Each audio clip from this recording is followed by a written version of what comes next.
mums tiešām attiecība pirmie gadi bija, es teiktu, ka diezgan lielā.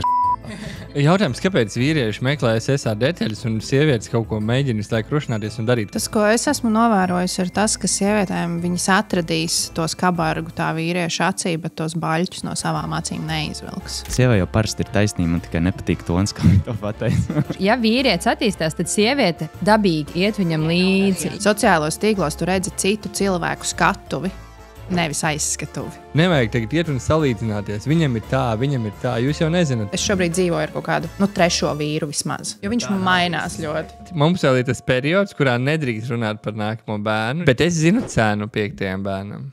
Šis ir podkāsts, kurā mēs runāsim par to, kā aug ģimene, attiecības ar bērniem, ar sevi, ar sabiedrību kopumā. Vienmēr sakot, šis ir podkāsts par mūsu pieredzi un citu cilvēku pieredzi, veidojot savas ģimenes. Mēs uzskatām, ka ģimene nav tikai status vai vieta, bet tas ir ceļš, kur tu vari augt, pilnveidot savas vērtības un iegūt iekšējo briedumu.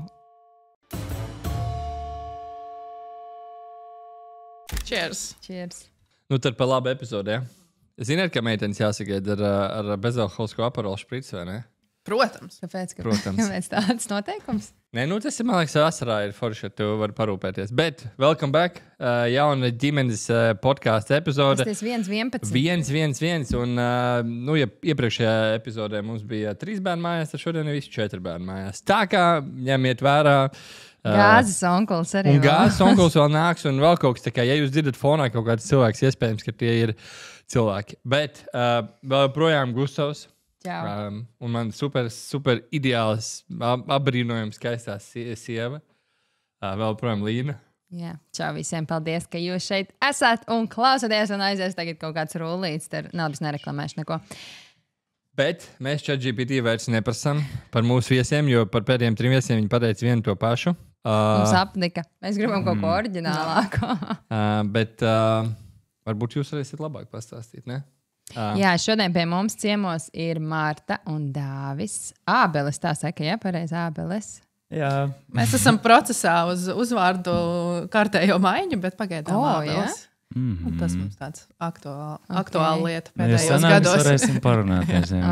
Mums arī īstenībā uzvārdu parunāties pēc tam epizodē. Mums arī par uzvārdu bija ilgstoši jautājumi. Bet jums ir radies projekts Divas Ābeles. Radies projekts jau pirms kāda laika radies. Jā, jo tad... Gandrīz 6 gadi. Jā, principā kāzu ceļojumā radās ideja. Un tad jau gada beigās arī uztaisījām. Es atceros pirms kaut kādiem gadiem 8. Tas bija tāds strange, kad ar abiem viens profils. Un jums ir viens profils, kā vai nu kāds ir zem tupels, vai nu kāds ir, tur cipa bija tā kā jautājums. Kāds ir piespiests savienot. Nē, man liekas, ka mēs jau aizšļūcām, mēs pat neiepazīstinājām, man liekas, ar Dāvi un Martu, bet labi, iepazīstinājām bišķi vēlāk. Bet es atceros, kad jūs parādījāties Instagramā, man likās, wow, šis gan ir kaut kas foršs. Es atceros, tev rādīju un domāju, kas tas tāds būs un kāpēc viņi tur ir kopā un tā. Bet, jā, droši vien, ka pastāstiet, kā radās projekts Divas Ābeles. Es vispār apsveicu, es redzēju, jums ir 10,000 sekotāji, ne? Tas nav sen. 10,6. Tad jau tas ir sen. Bet neviens jau neskaita. Es piečukoju. Pa laikam saskandinām glāzes, kad ir komatiņš viens klāt.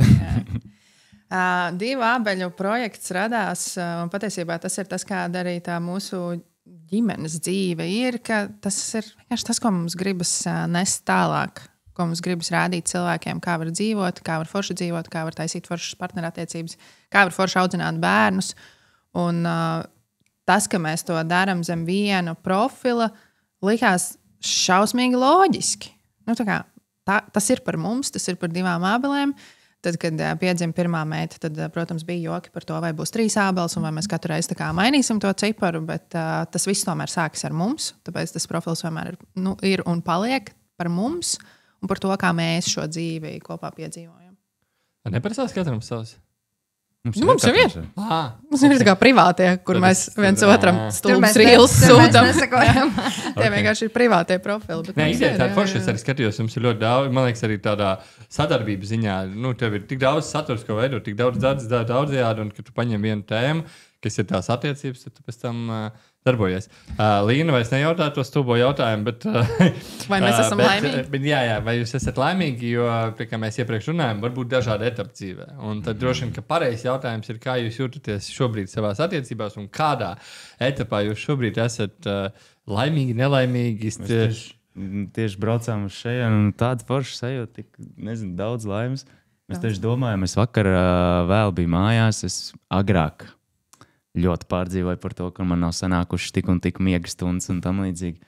Es rītīgi vēl iegāju gulēt, es agri cēlos, bet es šodien esmu tik priecīgs, tik laimīgs, es tik labi jūtos. Un tad mēs gājām, runājām par to, ka ir rītīgi forša sajūta. Un ka mēs tā varam. Šodien darbdien. Mēs satikāmies jau pa dienu, aizgājām, paēdām kopā pusdienas un atbraucam parunāties ar foršiem cilvēkiem. Man liekas, mēs esam tādā klasiskā pirmsdzemdību posmā, kur ir vienkārši tā, jūs atkal iemīlaties. Un ir tāds dzirkstēl acīs, un ka tu zini, ka tas nākamais posms tuliņ būs, un ka ir tā pārliecība, ka būs grūti, bet mēs tiksim galā. Un tāpēc man liekas, ka ir tāds laimīgs diezgan posms. Jā, bet es arī skatoties tavu, man gribas teikt tavu, piedod, bet jūs esat kopā tur tajā kontā. Un dažreiz, tā, man dāvis ir tas stories, man liekas, pagaidi, ko es tagad skatos, kur ir Marta? Nē, šis ir kopējais. Bet baigi arī mainās. Mēs redzam, kas mums atbild. Tad, kad es kaut ko lieku, man ir sava auditorijas kaut kāda pusīta, un Marta ir sava, un tad vienmēr mainās tie cilvēki. Tā kā es tur esmu vairāk, tā kā ir... Jā, bet tas ir tas tieši arī tā doma, vai ne? Tas pamatā, tas interesantais, ka jūs abi divi varat pastāstīt un tiešām var sekot gan vīrieši, gan sievietes un kaut kā piedalīties tajā jūsu piedzīvojumā. Bet tas, ko es gribēju teikt, ka jūs esat arī ļoti apzināti un nopietni pie tā strādājuši, ka šobrīd jums tas pirmsdzemdība, tie, kas vēl nezinu, varbūt Marta ir finiša taisnē uz otro meitiņu. Jā. Tur ir tīšs, lai būtu labs saturs. Gāzes vecis vai dzemdības, ko mēs gribam šajā epizodē. Es domāju, ka abi divi var sajiet. Varētu gāzes vecs pieņemt dzemdības. Ak, Dievs, labi, viss šito ne. Jā, kad jūs esat tādā apzināti iekāpši tajā, jo laikam mācoties un skatoties un gatavojoties tam otrām bērniņa ienākšanai, jūs sapratuši, ko tas nozīmēs, ņemot vērā visticamāk pirmo pieredzi, un tagad jau iekāpuši tajā, ka jums tās attiecības ir ļoti svarīgas, lai jūs saglabātu to ģimenes vidi.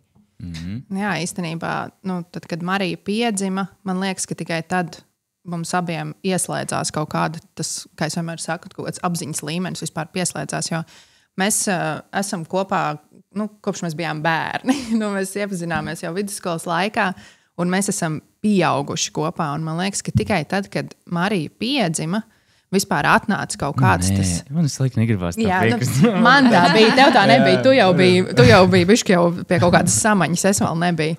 Un man tā samaņa noteikti ieslēdzās tad, kad Marija piedzima. Tad man vispār sākās kaut kāda sapratne par to, ka es nevis autopilotā maucu un tā kā vienkārši ikdienā esmu upurī, bet ka tā kā es varu arī nebūt upuri. Man ir kaut kāda teikšana par manu dzīvi, man ir teikšana par savu attieksmi, man ir teikšana par saviem ieradumiem, un tas ir viss, ko patiesībā Marija tieši piedzima, un vienkārši ar to savu bērna prožektoru man uzspīdināja virsū, ka te ir pilns ar sūdiem un ir tik daudz ar ko strādāt.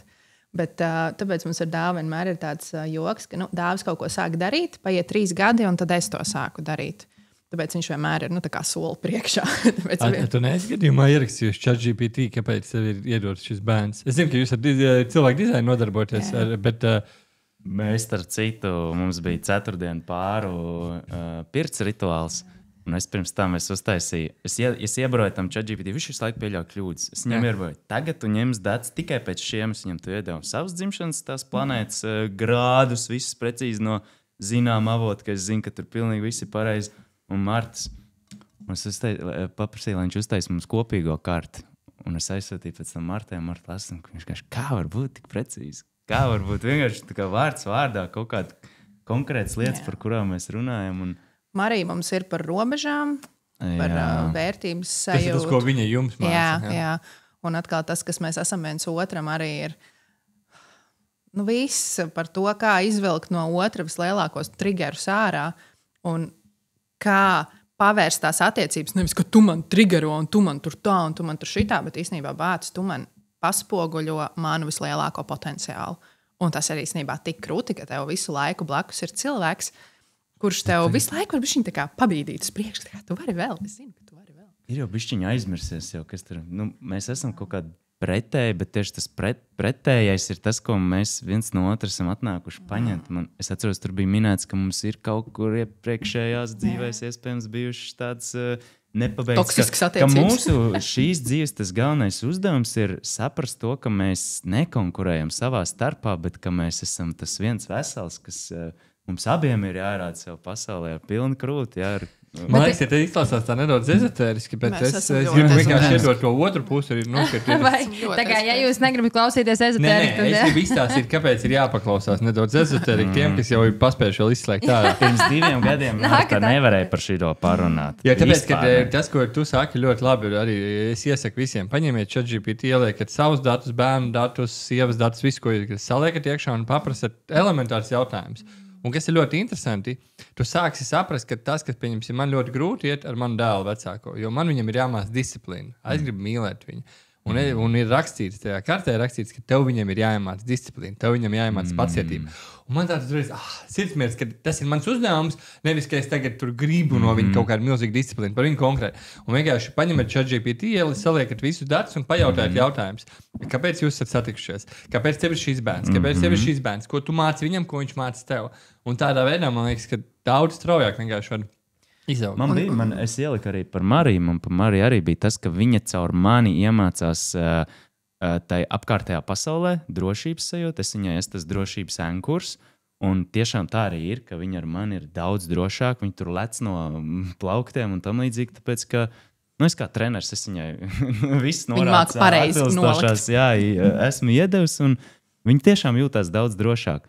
Un viņa man ir atnākusi iemācīt to, kā visu šo nodot caur to mieru sajūtu, nevis caur to arī kaut kādā ziņā tas disciplīna, jo tas fāters, kurš tā kā ar dusmām vai tam līdzīgi, bet ne tieši tā kā piezemēt un caur mīlestību iedot viņai visu tās lietas. Un tas ir diezgan sarežģīts tāds uzdevums. Tas nav tā kā, nezinu, Dagestānā kočs, kas tur vienkārši aiz ausīm izvelk savu bērnu no rīta ārā un tu tagad ies un trenēsies un ar lāčiem cīnīsies.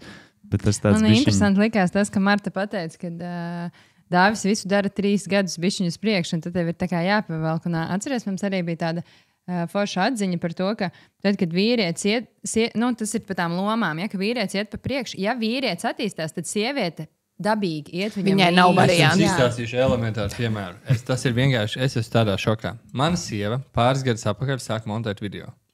Es ar to nodarbojos diezgan aktīvi. Es esmu 100,000 video samontējis pats. Man ir komandas, kas tur montē. Vienkārši crazy.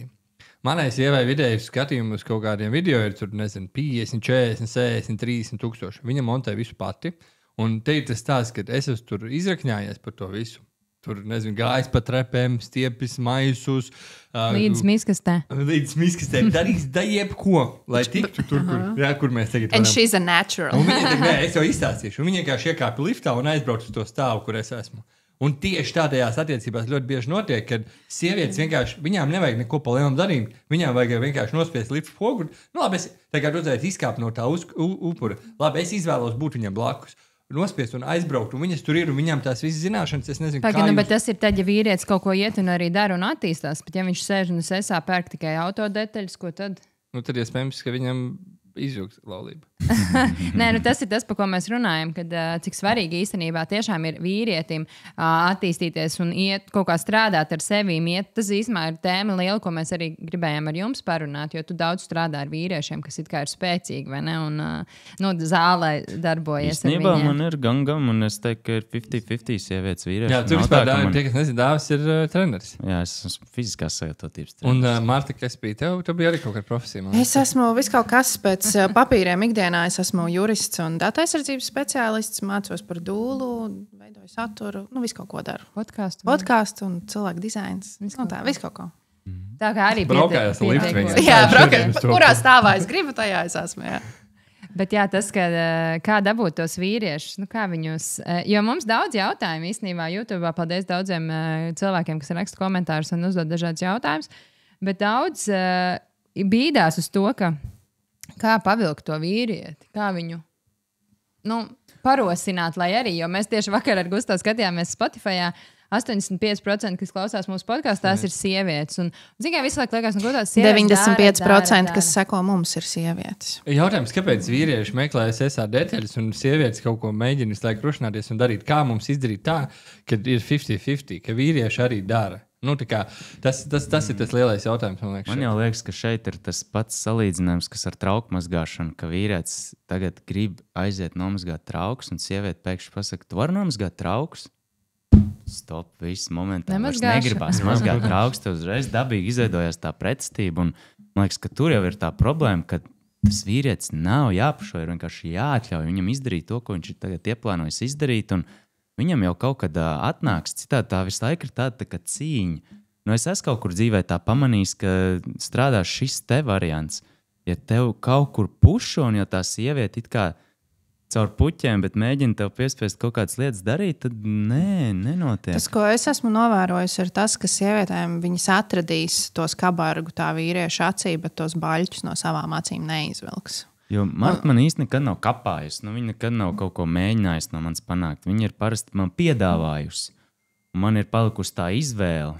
Viņa ir man pateikusi, es gribu, lai mēs kopā noskatāmies tur tādu un tādu lekciju, ja, tur par bērnu audzināšanu. Un ļoti daudz šādas tēmas man ir nākušas tieši caur viņu.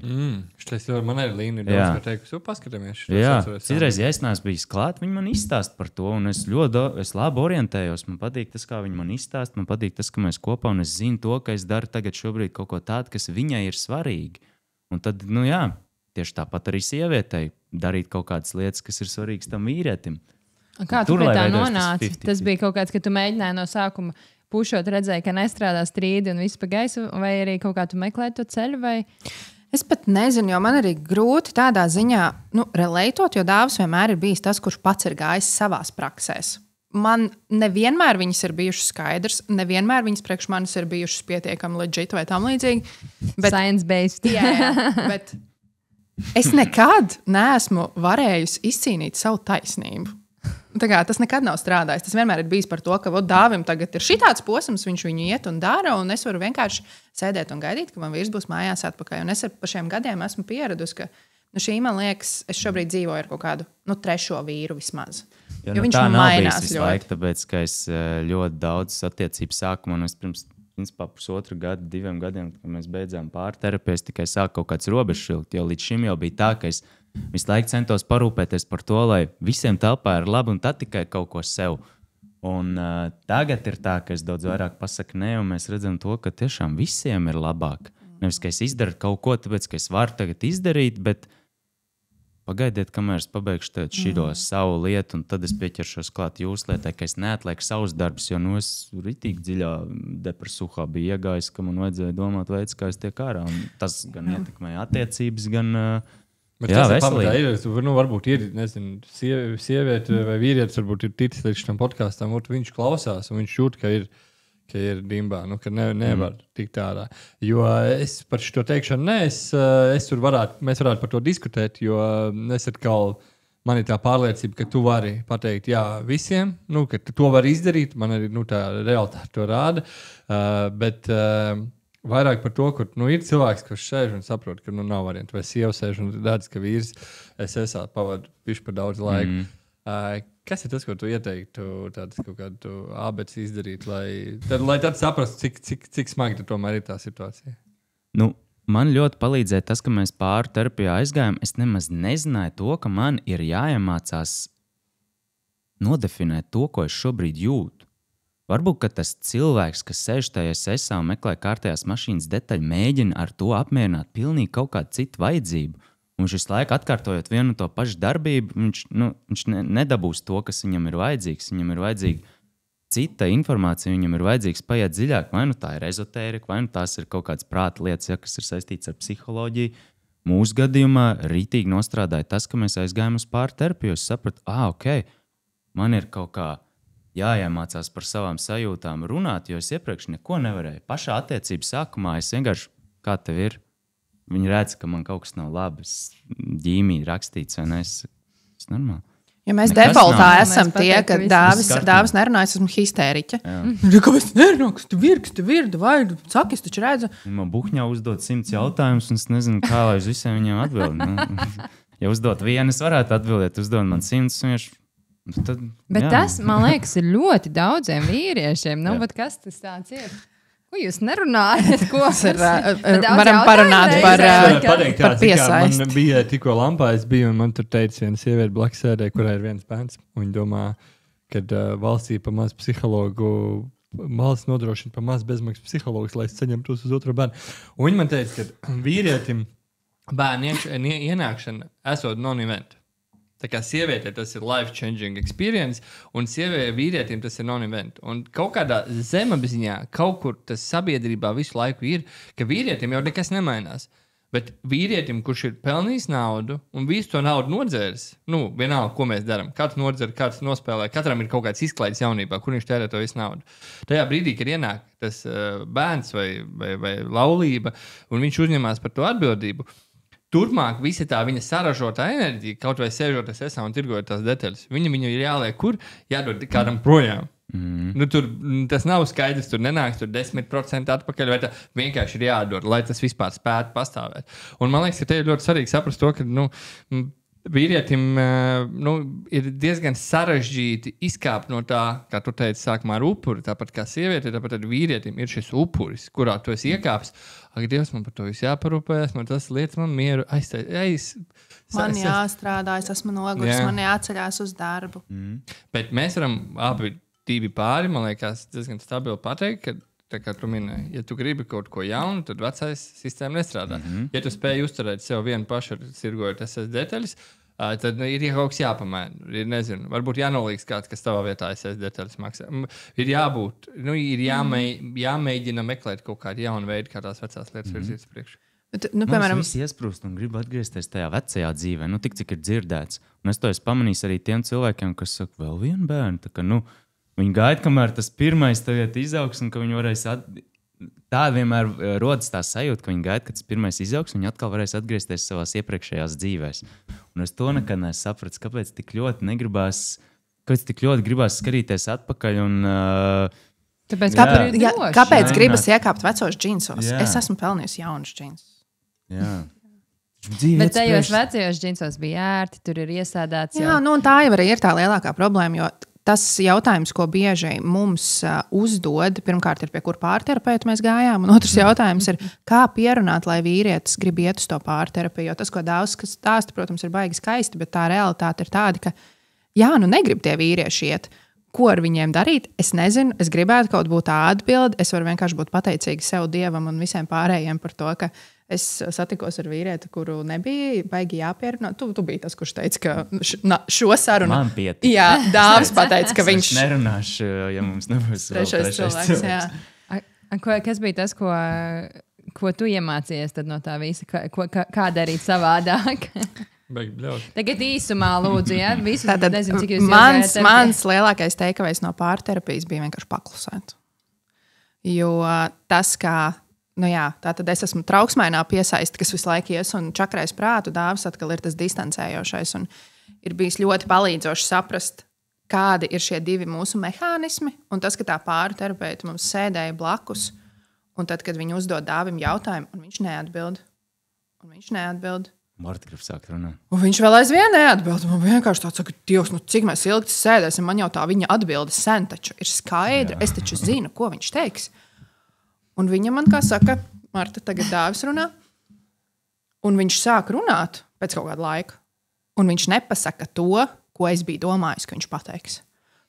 Cik tas ir stulbi, ka tu visu laiku esi domājusi, ka tu zini, ko viņš teiks, jo tu taču viņu tik labi pazīsti un bla, bla, bla. Un beigās viņš pasaka kaut ko pilnīgi citu. Un tas bija tik mindblowing, ka vienkārši Marta paklusē. Viņam ir ko teikt, tikai tev nav pacietības sagaidīt. Un tev liekas, ka tu esi tik gudra, ka tu visu zini. Ikdienišķajās sarunās jau arī tā bija. Es sāku kaut ko runāt, un Marta uzreiz iespraucās iekšā. Es nepabeidzu. Un es viņai sāku atgādināt par to, ka es savu domu nepabeidzu. Un es tiešām pasaku pilnīgi kaut ko citu. Šis ir īstenībā ļoti labs ieteikums. Ar bērniem īstenībā ir tieši tas pats. Jā. Ar bērniem ir ideāli arī. Kad bērns kaut ko sāk darīt, tu sāki skrūvēt burku, tik līdz viņam kaut kas tur nesanāk, tu jau atskrūvē burku, iedod viņam visu. Arī sagaidīt to, viņš atnāk, pasaka, ka mēs bijām tikko arī. Un beigās viņš pat attaisa to burku bez tavas palīdzības. Mēs bijām tikko būtības festivālā un pienāk bērns, dod mums tur draudzenei vienai pudeli. Tad, gaida, ko viņš teiks. Jo kā būtu pareizi, dod bērns pudeli, ko viņš grib lai viņam atceras. Bet, kad tu sēdi un gaidi, un viņš iedod tev pudeli, un tu gaidi vienkārši. Vai tu varētu lūdzu man atvērt? Jā, es varētu. Tikai, ka mēs neskrienam ar priekšiem notikumiem, man liekas, tas ir tāds labs treniņš. Es širo tieši ņēmu, es tikko biju ar meitu, mums bija pirmais ceļojums uz Ēģipti bez mammītes, 7 dienas, un es arī zināju, ka mēs tā dzīvosim. Es viņai neko priekšā neteikšu, ja viņa kaut ko grib, lai viņa man paprasa. Ja es redzu, ka viņi kaut ko nevar izdarīt, es gaidīšu, kamēr viņi man apročos ar to vēlmi. Un tad, kad viņi man lūdz palīdzību, es viņai tikai devu norādes. Es saku, paņem, atver to, atver šito, viņi uzreiz paskarās, jā, sāk kaut ko darīt, un viņi izdara. Un tad bija kaut kāda breakdown, kad ir tāda lieta, ko viņa reāli var izdarīt, bet viņai ir ieslēdzies tagad šitais brīdis, kurā.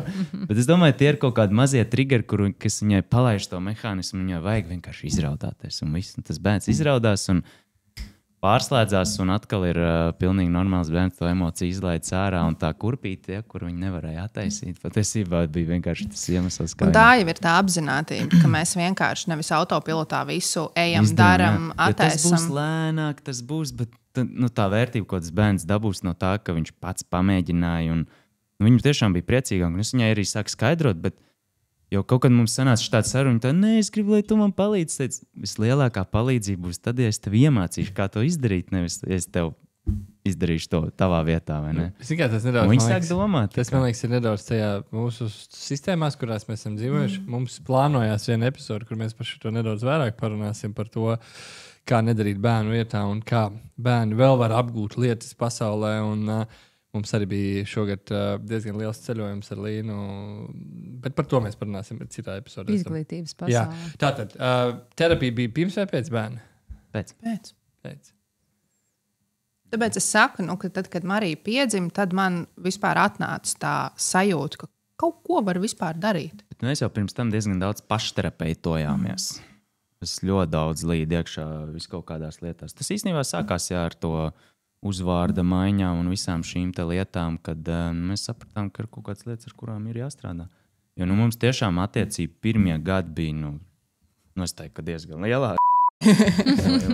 lai saprastu vairāk. Es biju tas, kas bieži nerunāja, bieži apvainojās, turēja kaut kādu. Es varēju 3 dienas, ja mums bija kaut kāds strīds noticis, varēju 3 dienas to melt savā galvā atcerēties. Un, negulēt naktīs. Jā, negulēt. Viņi parasti, mēs kaut ko sacapamies vakarā. Viņi pēc 3 minūtēm jau krāc, un es vienkārši visu nakti skatos griestos. Un domāju, ko es izdarīju nepareizi? Es atceros to sajūtu arī tādu riktīgi stulbu sajūtu. Un tā vīriešiem vienmēr atcerieties. Ja jūs uztaisat drāmu un aiziet vienkārši gulēt, tad tas čeks taču no rīta viss ir kārtībā. Es aizmirsu. Es joprojām esmu iekšā tajā domā. Es šito nezināju, tu arī izgulēsi un skaties griestos.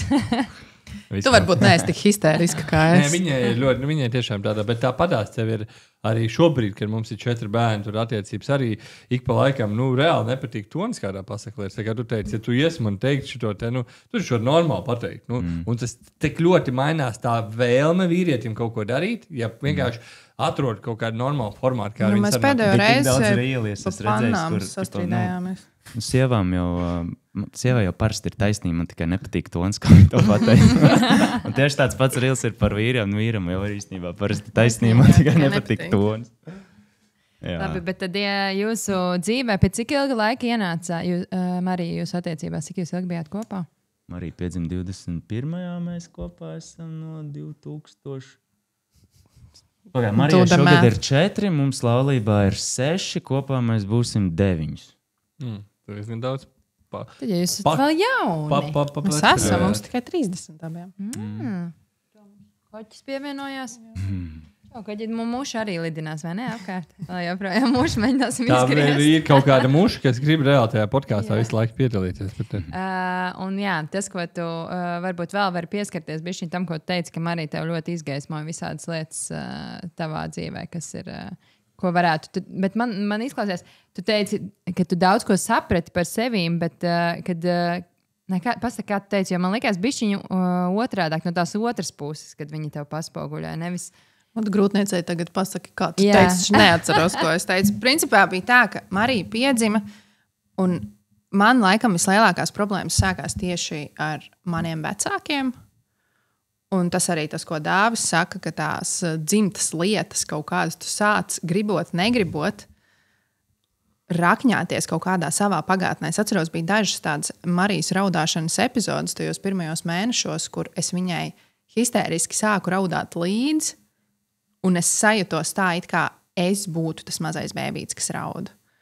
Un tās bija tādas lietas, kuras man rītīgi izšāva korķis ārā, jo es, tā, lai saprastu to manu backgroundu, ka tā kā Dāvis vienā brīdī teica, pirms 2 gadiem es nekad ar jums nerunātu par ezotēriku vai cilvēku dizainu, par astroloģiju, jo es vienmēr esmu bijis burta kalps, ir maģistra grāds jurisprudencē, un es vienmēr ar to esmu gājis, kā es esmu loģisks, racionāls cilvēks. Ezotērika, astroloģija un viss pārējais ir vienkārši vislielākā figņā, kas vispār var būt. Un cilvēkiem ir jāiet terapijā un ir science-based un viss pārējais. Un ir likums. Un tas, ko Marija palēnām ar savu ienākšanu, tas nebija tāds lineārs process, bet ko viņa lēnām ar to savu ienākšanu man parādīja, to, ka nav tā.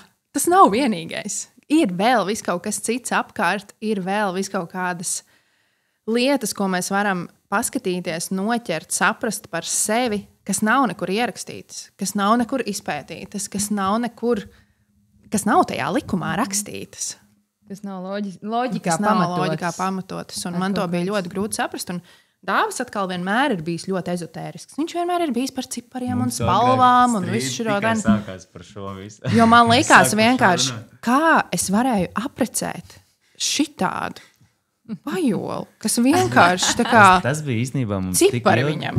Nezinu, kā to nosaukt, kokbloks vai tam līdzīgi, jo tad, kad mums sarunas pavērsās šitajās tēmās, mēs vienmēr sakasījāmies. Un atkal bija tāds, par ko mēs vispār sakasījāmies? Es sāku kaut kādu, man likās, un tad bija tas teikums, ko es vienmēr pateicu, ar tevi nav jēgas runāt, un tas viņas ritīgi šitā, man liekas, tāda bieža atziņa. Jā, kā es neesmu pietiekoši slavieti, ka tu man saki, ka es nevaru ar tevi runāt, un man vienmēr bija tāds, es tagad arī sev pilnīgi atkailinos vaļā, ja tas ir tas, ko es domāju, tas, kas manā prātā darās, un es nevaru ar tevi par to runāt. Kāds tev pasaka, ka tas, ko tu pasaki, tad, kad tu esi atkailinājies, pasaki, ka tas ir sūds? Vai mēģinu apstrīdēt? Nē, tā nav. Tāpēc es bieži esmu teikusi Dāvim par to, ka es nesaprotu, kur viņam bija spēks sagaidīt, ka es arī pārēju ezotēriskajā pusē, jo viņam bija tik daudz iemeslu vienkārši nebūt ar mani kopā. Un, tā kā negaidīt, ka man pieliks kaut kas no tā, ko viņš saka. Tāpēc mums ir tas, ka es saku par tiem 3 gadiem. Viņš kaut ko dara 3 gadus, un tad man aiziet. Un tad es viņam bez mazais stāstu, kā pirmā pasaules brīnuma. Tā kā, wow, es izlasīju. Un viņam vienkārši tāds nopietni. Nē, tu vienkārši māji galvu, cik brīnišķīgi. Jā. Bet iekšēji to padomā. Es tik teicu.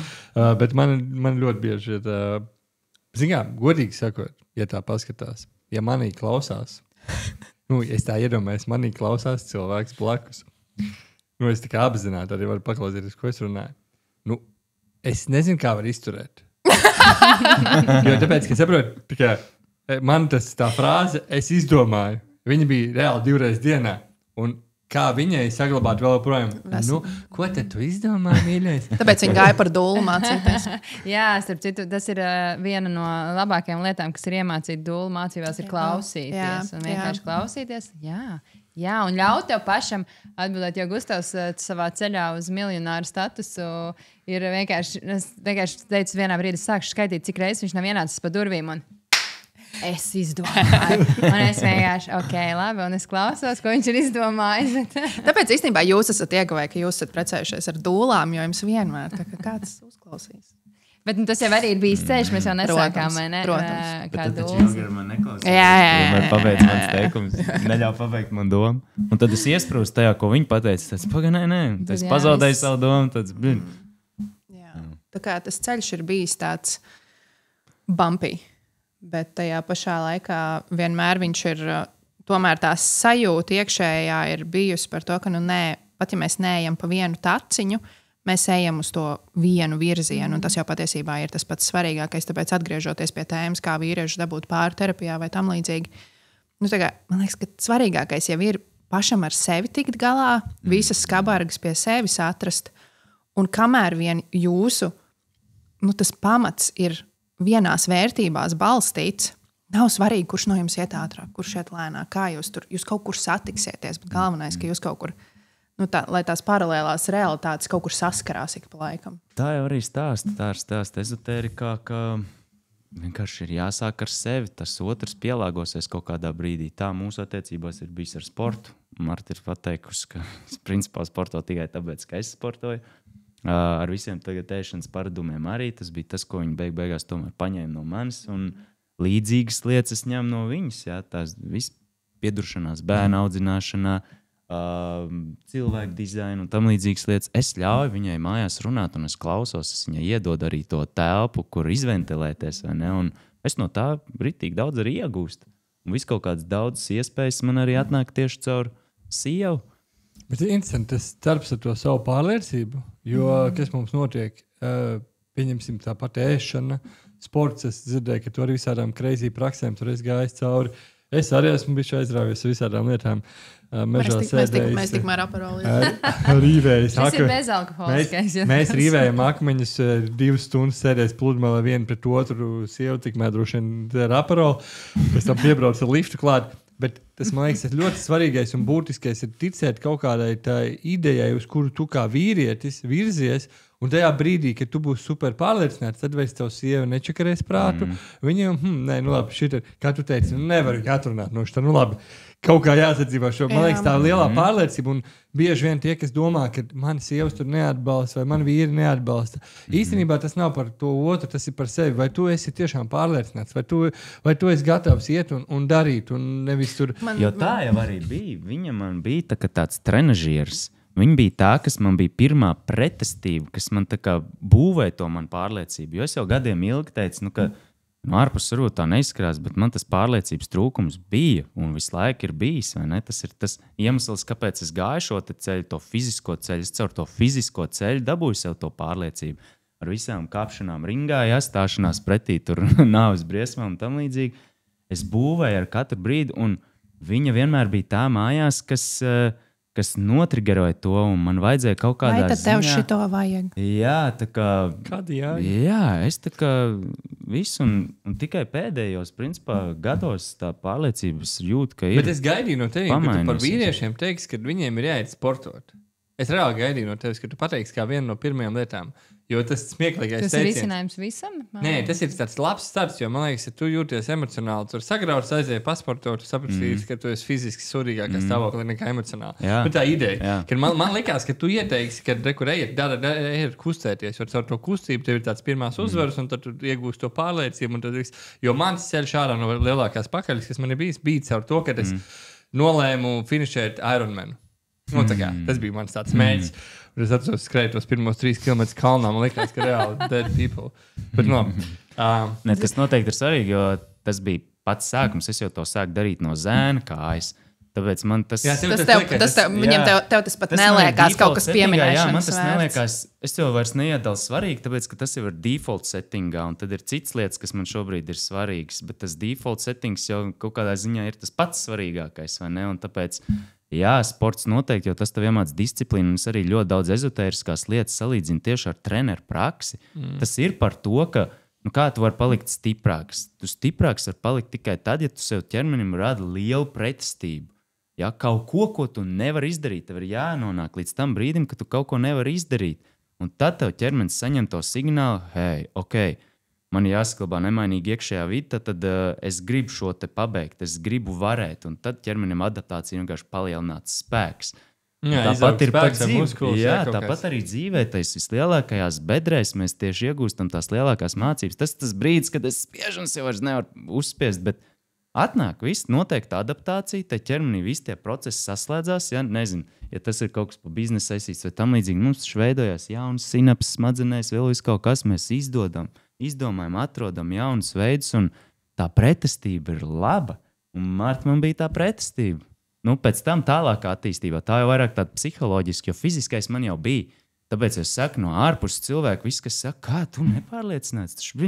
Katru reizi tur ringā kāpjot, vai kaut kas man sieva vienmēr teica, tu tik pārliecinoši izskaties. Es ringā kāpu vislielākajām bailēm. Jā, tas bija reāli man vislielākās bailes. Es speciāli gāju to darīt un trenēties tikai tāpēc, ka man no tā bija visvairāk no jebkā cita baila. Tad pirmais, kas mums jāuzdara, ir mūsu partneris. Jāuzvar. Sevi. Nē, kā, kad tu esi... Te, kad tu sāc saņemt no partnera atbalstu, tas nozīmē, ka tu esi pirmajam etapam cauri. Es jau to izdarīju tomēr caur to sevis darbu. Nē, es domāju tādu, ka tu atnāc mājās, tev partneris saka, labi, malacis. Tu saka, ok, pirmo. Kad tev vairs nečakrē prātu. Jo man ļoti patika arī tad, kad tu tagad atbrauc no savas pēdējās prakses mājās, kas mani arī dziļi satrigeroja kaut kur, un man tomēr gribējās nedaudz iejaukties Dāvi procesā ar saviem ieteikumiem, ko viņam vajadzētu darīt un ko viņam nevajadzētu darīt. Viņš man tik forši atbildēja, ka, zini, kā ir, es tev vairs neteikšu, lai tu nesatraucies, jo tas ir forši un mīļi, ka tu satraucies. Jo vienmēr Dāvim arī bija tas, ka ir tā kā jānoliek mani tur, ka es vairs nesatraucos. Tātad man jāsabaro ar informāciju, kāpēc tas ir droši un tā, ka man ir vienkārši, lai es esmu mierā. Un tagad, kad tu pēdējā reizē bija tāds, ka, zini, kā, es vienkārši tagad darīšu šo, tu drīksti to nepieņemt. Tu drīkst man jautāt visu, ko tev gribās man pajautāt, lai tu justos sevī komfortabli. Un tu drīkst arī satraukties. Tā pēdējā praksa bija tā 7 dienu bērnu pieskatīšana, ja? Jo tāpēc, ka es bērnu pieskatīšanā daru to pašu stratēģiju, es vienkārši nestāstu sievai. Viņš arī nestāsta, jā, bet nē, pēdējā viņa prakse trakā bija daudz dienas bez ēdiena un dzēriena, kas man... Pēc Wikipēdijas man principā šeit nevajadzēja sēdēt. Man vajadzēja jau sen būt. Un viņš šo screenshot no Wikipēdijas, protams, man atsūtīja. Teorētiski man vajadzēja rītdienas vakarā jau būt. Un tad viņi pēc kāda laiciņa, viņi rakstīja, mēs varētu sarunāt, ka tu tomēr nevilks līdz tam brīdim. Līdz tai dienai. Bet tad jau pēc tam es apdomājos un teicu, un tas arī ir par to, ka es esmu jau pieradusi pie tā, ka ja viņš ir kaut ko izdomājis, es varu vienkārši sēdēt pie ratiem un, kā saka, cerēt, ka iznāks forša mana vīra jaunā versija un tajā laikā nodarboties ar sevi, nevis nepārtraukt, vienkārši stresot, rakstīt viņam un čakrēt prātu un neļaut ietajās viņa praksēs iekšā. Jo nākamā lieta, kas arī ir, man liekas, sieviešu problēma, ja neskaita to, ka viņas tā kā visu citu acīs visu atrod savās, vienkārši čakrē prātu. Non-stopā čakarē prātu par to, ka tu nedari to, tu nedari šito, un reku pasties šitajā podkāstā, tur tāds Dāvis, viņš dara šitā, tu varbūt arī tā varētu darīt, un tad visi tie vīrieši, man liekas, heito jau to Dāvi, jo viņš jā, man tāds sajūta reāli rodās. Tā kā, kur viņš tā, mans vīrs tā nedara, un kur ir vīrs, kurš tā dara. Labi, nevajag koncentrēties uz tiem, kas heito, jo tā masa varbūt ir liela, bet mēs koncentrējamies uz tiem, kurus mēs varam iedvesmot un ieteikt, jo tā arī ir. Man šķiet arvien lielāk. Man tik patīk, kā tu pateici to, ka tā pretestība ir laba un jebkurā aspektā paņemt arī attiecībās ikdienā to, ka tad, kad tā sieva grib papušot kaut ko bišķiņa, mēs pirmkārt vienmēr sākam skatāmies, kas triggerē mūs. Vienkārši kaut vai joka pēc pamēģina. Kāda ir mana problēma? Ko es varētu izdarīt savādāk? Nevis uzreiz vienkārši bliestu, man to nevajag, jo tā ir grūti, bet vispirms paskatīties uz sevi un tad saprast, ka tā pretestība ir laba, lai tu kļūtu stiprāks un padīlojam, pājam, paskatāmies no abām pusēm, kā mēs varam to parisināt, nevis uzreiz padoties. Man vienkārši uzreiz ienāca prātā kādu mūsu pietuvinātu cilvēku tā padošanās uzreiz pie pirmajām grūtībām. Tad nav jēgas. Meklēšu citus. Bet dabiski jau teikt, man liekas, špricēts tas, ka visam jābūt viegli, visam jābūt plūdeni, bet tā kā, man liekas, ka tur vienmēr... Ja tev ir tavs īstais, tad jums nav nepieciešama pārterapija. Jā, īstais. Kā tu saprati, ka tas ir īstais, vai ne? Bet es gribētu vēl to pieminēt tie, kas skatās internetā uz kaut kādiem pāriem un viņus abrīno un tā tālāk. Man liekas, ka svarīgi ir saprast, ka vienīgais, ar ko tu sacenties, esi tu pats. Tev jābūt vienkārši pa milimetru labākam rītā par šodienu. Tur nevajag būt centimetriem, metriem. Tie ir milimetri. Jo, ja tu to dari 20 gadus, tad iedomājies, kur tu būsi pēc 20 gadiem. Un vienkārši skatīties, kur ir forši 2 pāri, kas runājās.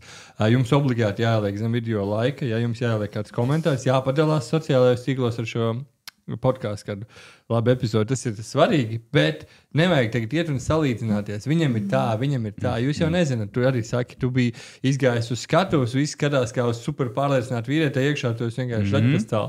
Nu, bet viņš to pieņems, tu to dari tikai tāpēc, lai kļūtu iekšēji spēcīgāks. Kaut gan, tas, man liekas, arī tā ir liela problēma, ka mēs salīdzinām ar kādu citu savas dzīves. Un it sevišķi sociālos tīklos, un par cik tā ir mūsu darba vide, tad man ļoti patīk, neatceros vairs, kurš to teica, Diana Zanda, man liekas, tā bija, kur teica, ka sociālos tīklos tu redzi citu cilvēku skatuvi, nevis aizskatuvi. Un mēs ļoti bieži aizmirstam par to, ka mums visiem ir tā aizskatuve, kuru mēs neredzam. Kaut vai tagad jūs redzat šo skaisto bildi, jā, bet jūs neredzat to tīmu, kas ir aizmugurē, lai vispār to dabūtu gatavu. Un to ir tik tā kā vienkārši nevis cilvēki, bet vādi.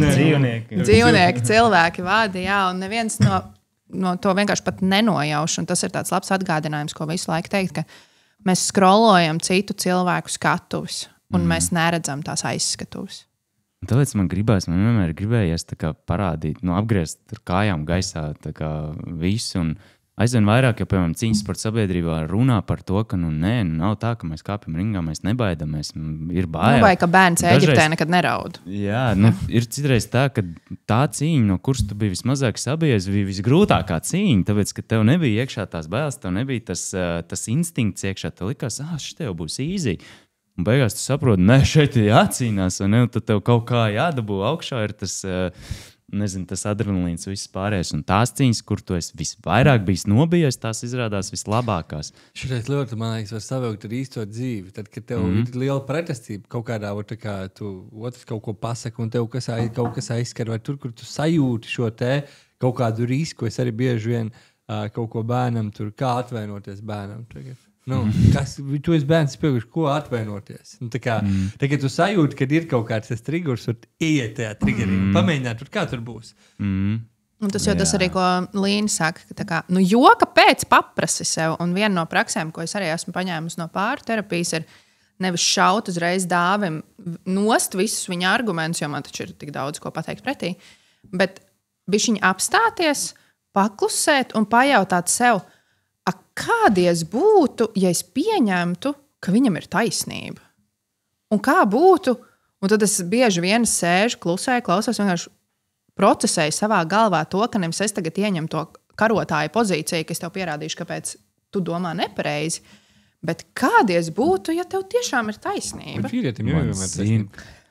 Tonis.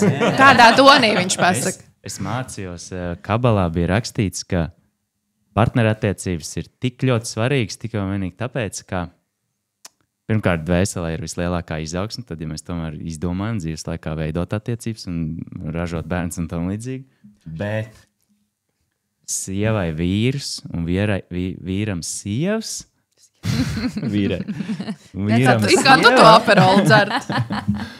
Tad, kad sieva kaut ko saka vīram, that's the first line from God.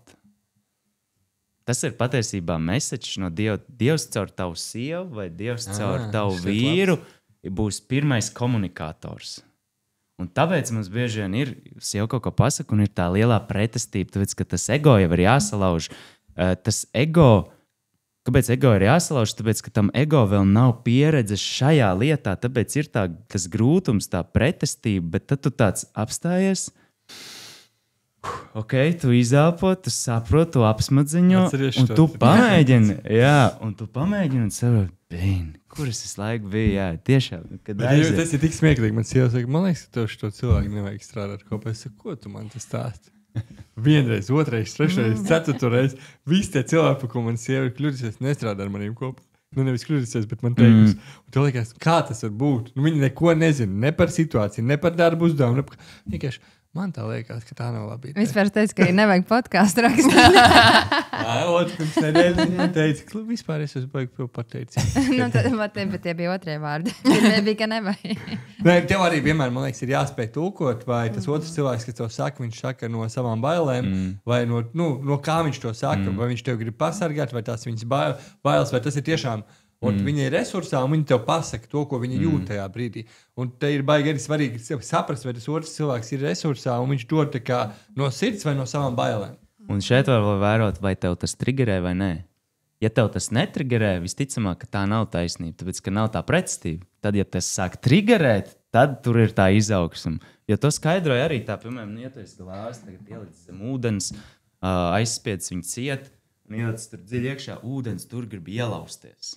Ja, tā jaunā pieredze, jaunā informācija, vai tas, kā tur māca, ja tur gaisma grib ienākt tavā dzīvē, un tur ir uzbildojusies tāda pretstība, un kamēr tu nepalaidīsi to roku vaļā, tas ūdens tur neiepildīsies iekšā.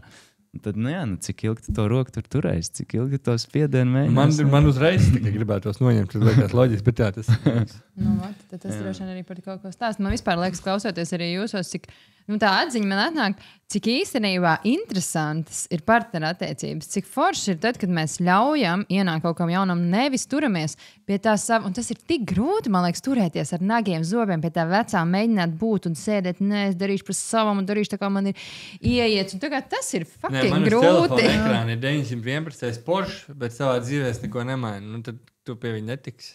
Tā kā aizmirst viņu. Jā, bet pieņem to, ka, lai tu pie viņa tiktu, ka tas ceļojums īstenībā ir interesants un foršs, un jā, būs kļūdas, un viss kaut kas tagad forši saka. Nav jābūt vienam līderim, kurš tagad ies visu laiku. Paiet viens, paiet otrs, mēs satiekamies, mēs parunājam.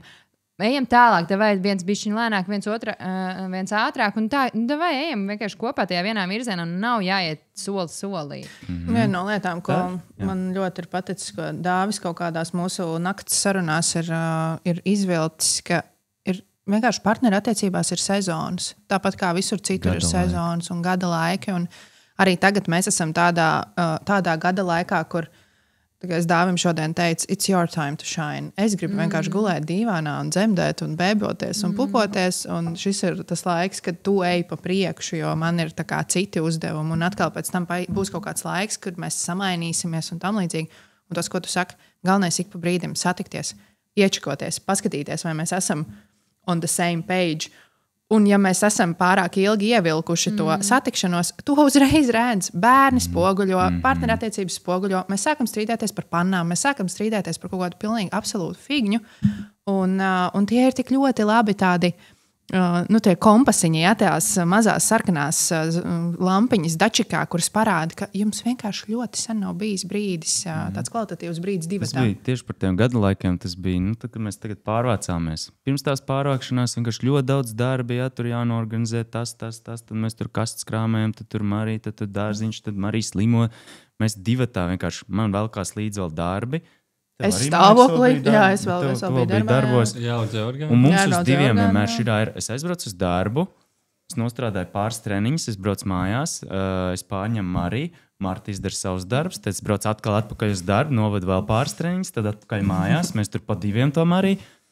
Un šitā vairāk mēneši pagaida, tāpēc, ka Marija slimoja visu laiku, un mēs tos darbus šitā, mēs jau pazaudējām to kontaktu vienkārši viens ar otru, nebija tas vakars, un, protams, vakarā ejot gulēt, rītdien atkal būs visticamāk šāda diena. Mums ir ātri jāiet gulēt, stundas, lai mēs izgulētos, viss pārējais.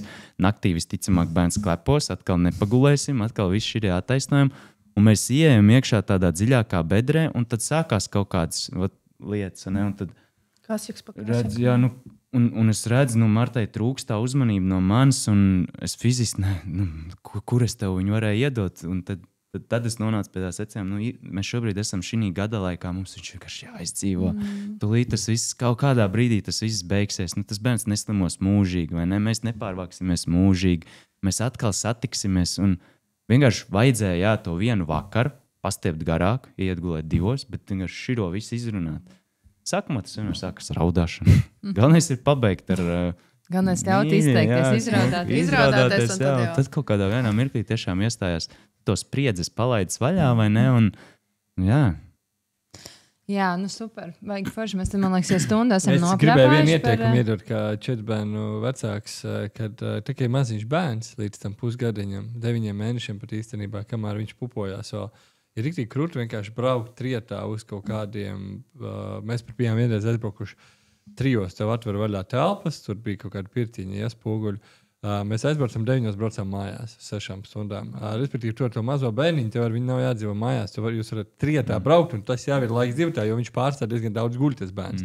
Un tiem, kam ir mazi bērni, vienkārši paņemat to sievu aiz rokas, atdodat vecākos kaut kam, kādam atbildīgiem cilvēkiem, bet, un brauc ar divatā un izbaudot, jo tas, man liekas, tiešām tas laiks, un mēs arī kaut kad janvārī braucām atpakaļ, un mēs arī runājam, ka mēs gan tā nesaucām kā gada laikiem, bet es arī runājam, ka mums tagad ir Līnē ir bērnu laiks, man ir naudas pelnīšanas laiks. Un tad, kā mēs, ir daudz lietas, ko mēs vēl gribētu. Ir daudz lietas, ko mēs gribētu savādāk, ko mēs mainīsim un darīsim, bet mēs vienkārši saprotam, tagad ir kaut kāds periods, un tas nebūs mūžīgi. Tāpēc man tik ļoti patika jūsu epizode, kad jūs bijāt pie Lankām ciemos, jo kad viņi pateica, tu vari visu, bet ne visu uzreiz. Man vienkārši tie vārdi likās kā kaut kāda atbrīvošana un Dieva paša žēlastība un atpestīšana par to, ka jā, tā ir. Kāpēc mēs kaut kad arī abas sarakstījāmies par to, ka mums ir tikko 30 gadi palikuši. Kāpēc mums šķiet, ka mums ir jābūt visam tam dzīves sarakstam jau izpildītam? Māja, mašīna, vispār miljoni, blā, blā, blā.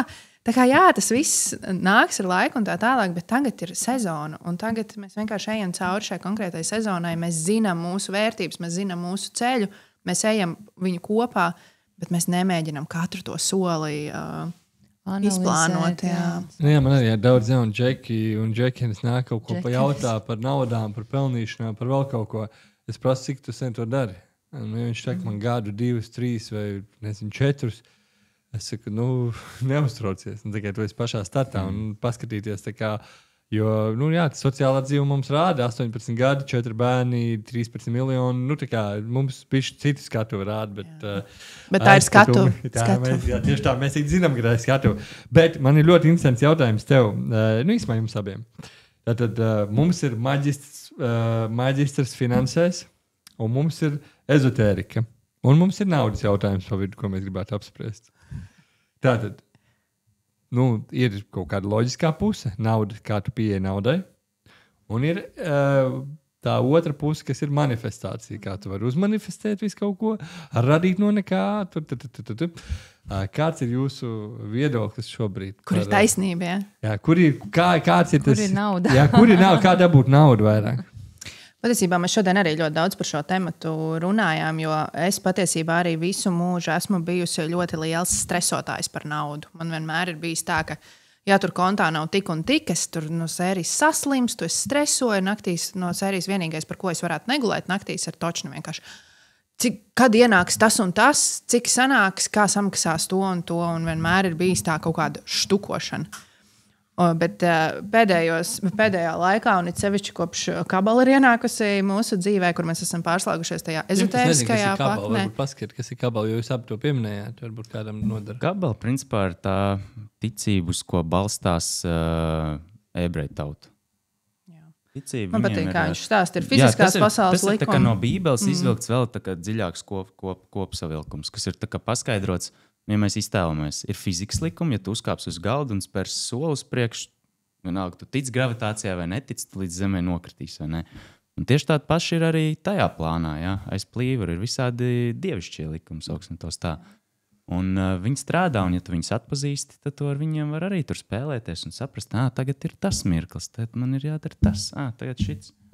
Un patiesībā saprast. Jā, tādas mazas stūliņas, kas tev pārtrauc, mazas stūliņas, kā tajās situācijās tu varētu noreaģēt. Un mēs tās situācijas ieraugam, atpazīstam, izdaram tā, kā tur teikts, un brīnum notiek. Jo tas ir par to, ka kur tā manifestācija ienāk un kā es viņu saprotu, ir par to, ka es gāju iekšā tajā, kāpēc man tās bailes par to naudu ir. Kas ir tas, ko es mēģinu sevi pasargāt, kas ir tas caurums, ko es tiešām mēģinu īstenībā aizpildīt. Un var jau bišķiņi iet to ceļu, fake it till you make it, un es sev vienkārši teikšu, ka man tas nav svarīgi, bet tiešām tā līdz saknei saprast, kāpēc man tas triggero, kāpēc man ir svarīgi, lai tā nauda ir, ko es ar viņu vēlos panākt. Un šī ir tā daļa, ko es saprotu ar manifestāciju, ka tu to galvā esošo čērņu sakārto. Un tad tu tajā garīgajā plānā atver iespēju vispār kaut kam ienākt vairāk. Un kā jūs vienmēr sakat savā podkāstā, jo vairāk bērni, jo vairāk nauda, tad tas arī principā ir tas, ko mēs lēnām ieraugam kaut vai tikai ar mūsu otro bērnu, ka notiek kaut kāds paplašinājums. Viņš notiek visās dzīves sfērās. Viņš var notikt fiziski, bet viņš notiek arī, piemēram, tas, kā mēs pārvācāmies. Arī no no 60 kvadrātiem uz 105. Tas arī kaut kāda veida paplašinājums, kas ar tevi notiek, jo tu esi gatavs ieiet tajā.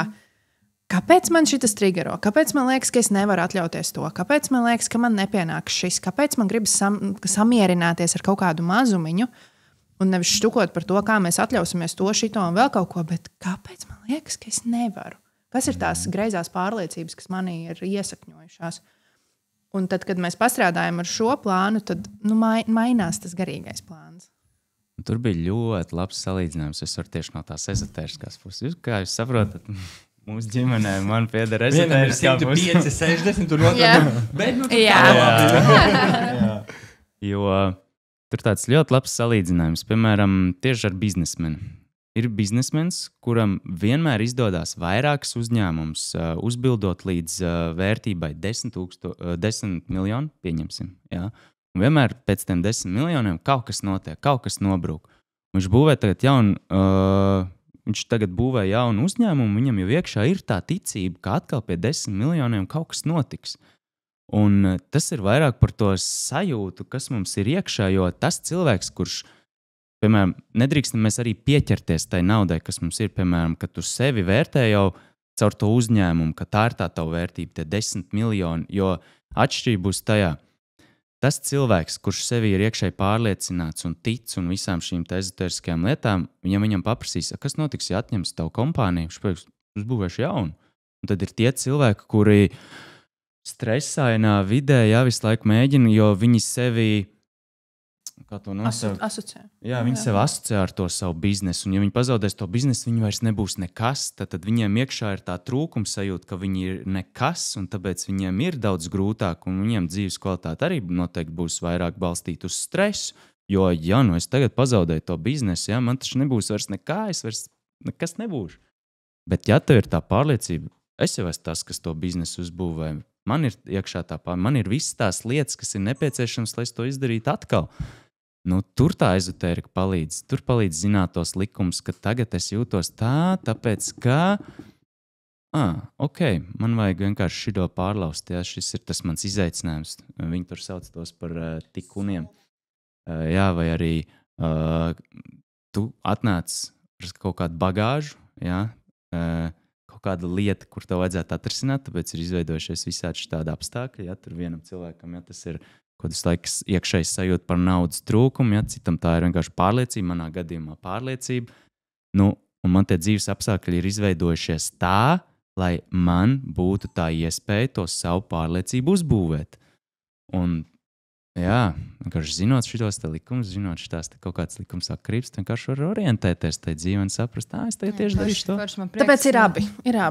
Ir gan manifestācijas puse, ir gan vienkārši samaksāt rēķinus. Tas jau arī tas ir tas, ko man liekas cilvēki, kad viņi dzird, tas tā kā tas džeks, vien naudā ir laime, tad šodien tur kaut ko iekomēt. Es domāju, vai tu tiešām gribi visu savu enerģiju uz to vienu teikumu veltīt un tagad cepties un izcept par no tā manifestācijas sūds, nestrādā vienkārši slīņķiem un tam līdzīgi. Tas nav par vienu mindset, kurā mēs tikai tagad strādāsim un peldēsimies naudā. Protams, ka tas kaut kādas šīs ezotēriskās lietas, vai tas neizslēdz to, ka tev ir jāiet uz to darbu, tev ir jāstrādā, tev ir jāklabina. Tā kā Gustavs teica par to Porsche uz telefona ekrānu. Tā kā skaties, cik ilgi gribi, nekas jau nemainīsies. Bērnībā bija tā grāmata The Secret, un viņi ir diezgan sekli, jo viņi tieši vairāk reklamē to, ka tu apsēdies, tu domā, un viss notiks. Bet tur iztrūka tā darbība, tur iztrūka tā paskaidrošana, ka tev ar to fiziku ir jāspēlējās ar to kvantu fiziku, ka tomēr tai darbībai kaut kādai ir jānotiek.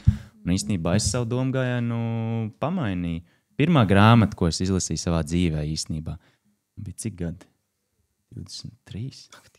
Es nevarēju, bērnībā man nebija laiks. Es domāju, kā var sēdēt mājās un stāstīņu grāmatas lasīt. Jo bērnībā, loģiski, mēs nelasījām tur kaut kāds self-development, tur kaut kāds širāds. Es domāju, kāpēc man lasīt grāmatas? Es nostīties filmu 2 stundās. Tas tā redzējām par mūsdienu bērniem. Mūsu bērns izlasa grāmatu no veikala kases līdz izejai lielveikalā. Viņš izlasa grāmatu. Tev vajadzētu tikai 2-3 gadus, kad kādu mums sauc. Bet man liekas, ka tas, kas ir super svarīgi, ir parunāt, tu tā ļoti vispārīgi izstāstījāt to. Respektīvi, ir maģistra grāds, kurš visu laiku streso un velk un saprot un mēģina, kas ir riktīgi krūta, ka tev ir viss stabils, tu visu pārredzi. kā tu to praktisko stresu pārvērti par to, ka, mums jāpalaiž, kaut kā tas saradīsies, nezinu, uztaisīsim vēl vienu bērnu, jums tūlīt būs otrais bērns.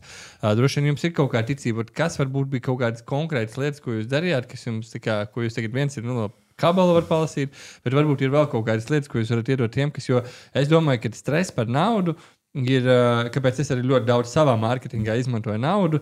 Tie, kas man zina, droši vien publiski, viņi redzējuši ļoti daudz, kur man nauda rokās, tāpēc, ka es zinu, ka tas ir vislielākais. Tā ir lieta, pēc kā 99,9% cilvēku no rīta līdz vakaram skrien. Un visa lielākā daļa ir auguši tajā, ka naudas nav. Nauda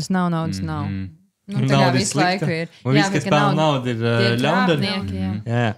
Kaut kāds varbūt jums ir, jo mēs par savām praksēm, man liekas, esam jau sāsījuši kaut kādu komunis, bet varbūt mēs kaut ko varat iedot. Bet jautājums tieši ir par naudas tēmu vai par bērnu tēmu? Nē, par naudas tēmu.